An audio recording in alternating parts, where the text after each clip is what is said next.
Welcome to another episode of Quest for Twice. Today is May the 4th. I'm sure most investors are happy April was finally over because of the terrible performance in both the stock market as well as the bond market. So last week, there were quite a few earning reports from the major tech companies. Today, I'm going to cover two of them I follow fairly closely. The first is Amazon.com. So it had a pretty lame Q1 earning report. The quarterly sales grew 9% year on year. It gave a even worse outlook for Q2 with a 5% revenue growth outlook. So what happened? AWS grew 37%. So AWS was doing fine, although that's less than Microsoft Azure 46% and Google Cloud 44%. AWS is much bigger among those three. So it's not surprising that it's growing a little slower, but it is still very high growth rate. The real slowdown happens with e-commerce. So let's look at this chart. So if we look at the dot at the bottom, that's the Amazon's online store. The growth was actually negative compared to 1 year ago. Its third-party sales also decelerated dramatically from 50-60% year-on-year growth last year to now less than 10%. The brighter spot is the physical store. That's basically a Whole Foods market. It grew about 17% from 1 year ago. So this is a classic reopening impact on the commerce, shifting people's purchase from online to back to the physical world after the pandemic is largely over. This is also reflected in the deceleration of the subscription growth as well as the advertisement growth. Both decelerated because of less growth in the e-commerce. So I would characterize this as a payback for the dramatic growth in the e-commerce during the pandemic. To make the bad news worse, Amazon's margin was under pressure. So the operation margin in the Q1 was 3.2%, compared to 8.2% 1 year ago, and also gave a 1% margin outlook in Q2 2022. So why is the margin suffering so much? The key contributors are the inflation of energy as well as shipping. And also Amazon overbuilt the capacity in labor as well as warehouse and fulfillment centers to meet the surging demand during the pandemic. Now the capacities in labor as well as physical logistics assets become over capacity.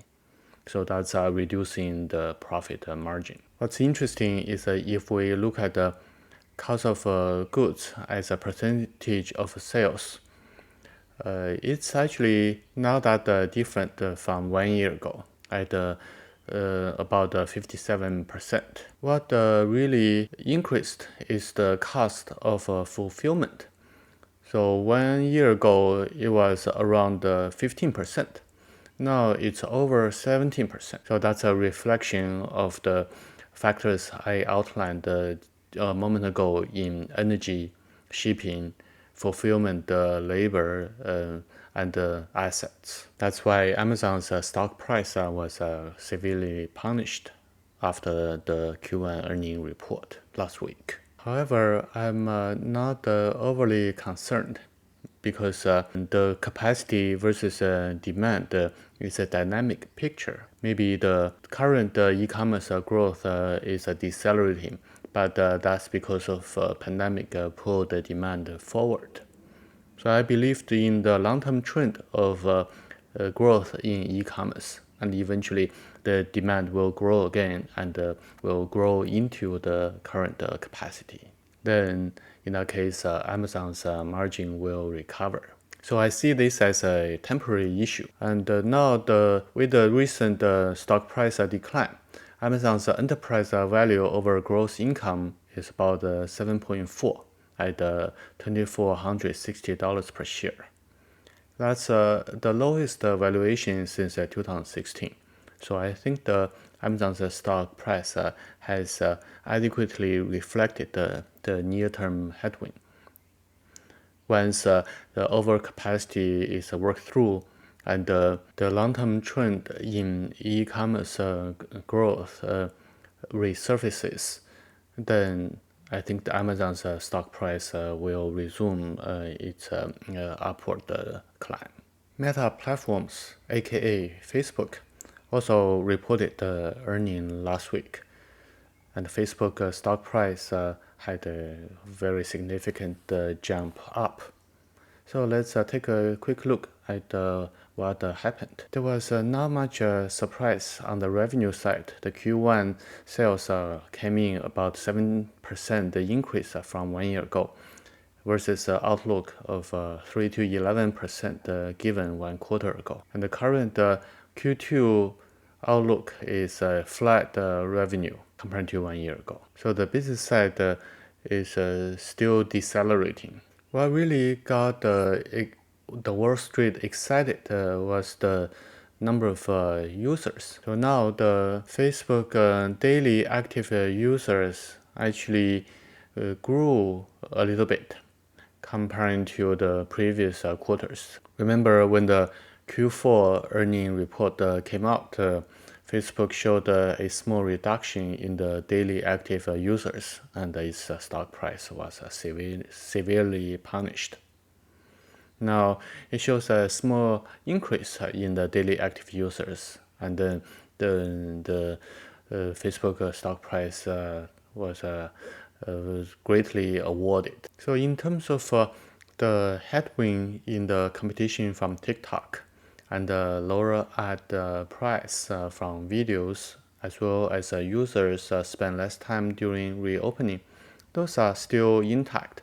I don't see any significant change at that front. In terms of user monetization, in the Q1 2022, it made about $9.54 from each user compared to $9.27 1 year ago.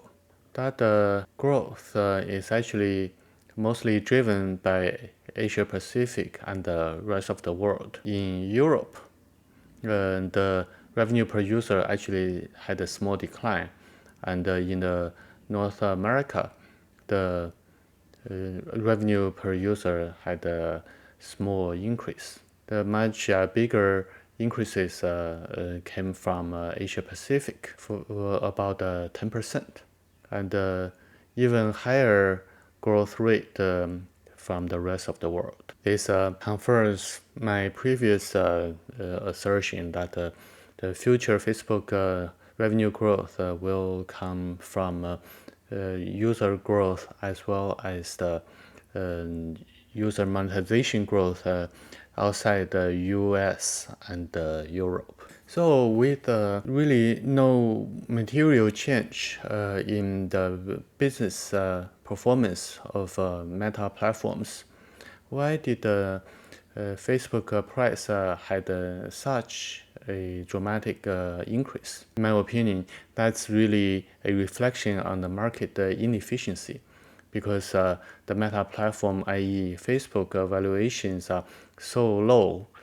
So the market took just a very small good news in the user stabilization and amplified the reaction in its stock price. INMD also reported the earning. Its Q1 revenue came in around $86 million, comparing to $65.5 in 1 year ago. Its Q1 revenue was negatively impacted by pandemic in Asia and also the upgrade cycle of the new hands-free equipment. Its 2022 sales outlook remains unchanged at around $420 million. That's 18% year-on-year growth from 2021. So no real change in its business trajectory. However, in the current Wall Street environment, no good news is bad news. So INMD stock price suffered another decline. Now it stands slightly above $20. So in this bottom left chart, the gray line shows the INMD stock price captured in a few time instances in the last 2.5 years. I also plotted its trailing 12-month revenue. We can see that its revenue has been steadily increasing, and stock price had a dramatic peak in the summer of last year. Then it came down back to earth. So I would say the stock price in the last summer was way over the head, and now I believe the stock price is actually undervalued.